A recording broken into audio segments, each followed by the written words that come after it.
پیارے بزرگوں اور دوستوں، اب ایک مسئلہ ذرا اچھی طریقے سے قابل غور نکتہ ہے، ذرا سن لو، اچھی بات عرض کر رہا ہوں، ایمان تازہ ہو جائے گا، چھوڑ لو۔ میں یہ بازو والوں سے پوچھا، میں بولا میاں تم لوگوں کو یہ درگاہوں کو آنے میں ٹینشن کیا ہے، کئی کو نہیں آتے؟ تو بولے مولانا وہاں پہ شرک ہوتا اس لیے نہیں آتے۔ بولے ارے میں بولا درگاہ میں شرک ہوتا؟ بے شک درگاہ شرک کا اڈا ہے۔ بولے ارے باپ رے باپ۔ میں بولا ہم لوگوں کو تو فیض کا اڈا دکھاتے، کو شرک کا اڈا کہاں سے دکھا رہے بھائی؟ یہ تو فیض گنجینہ ہے، یہ تو فیض کا مرکز و محور ہے، یہاں سے تو وہ لوگوں کو بھی دیا جاتا ہے جو اس در پہ عقیدت سے آ جاتے ہیں، چاہے وہ مسلمان ہو کہ غیر مسلمان۔ بسم اللہ الرحمن الرحیم۔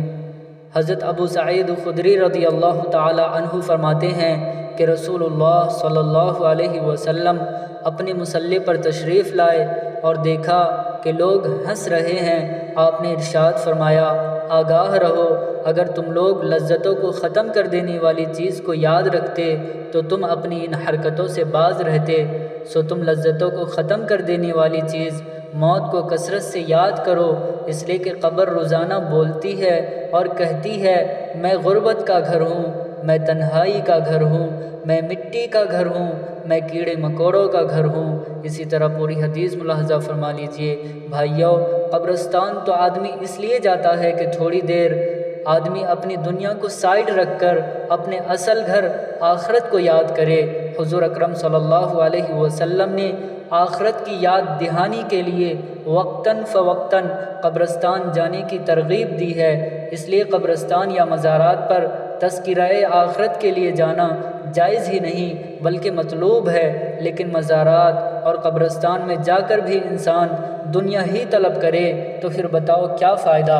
حدیث کا مطلب تو یہ ہے کہ تم قبرستان جاؤ تاکہ تمہیں اپنی موت یاد آئے، اور یہ تبھی ممکن ہے کہ وہاں زیبائش عیش و عشرت کی کوئی چیز نہ ہو، آدمی اکیلا ہو اور یہ خیال کرے کہ ایک دن میں بھی ان قبر والوں کے ہمراہ ہو جاؤں گا، پھر مجھ سے بھی قبر میں سوالات ہوں گے، مجھے اپنی زندگی کے ہر لمحے ہر پل کا حساب دینا ہوگا۔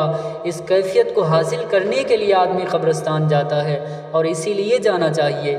اگر یہ کیفیت مزارات پر جا کر وہاں بھیڑ لگا کر پیدا ہوتی ہے تو آپ جاؤ، لیکن اگر یہ کیفیت وہاں جا کر پیدا نہیں ہوتی تو خدا را وہاں جا کر نبی کریم صلی اللہ علیہ وسلم کے فرمان کی بے حرمتی مت کرو، کیونکہ نبی کریم صلی اللہ علیہ وسلم انسان کو غفلت سے بیدار کرنے، دنیا طلبی سے کنارہ کش ہونے کے لیے، موت کی یاد تازہ کرنے کے لیے قبرستان جانے کی تلقین کی ہے۔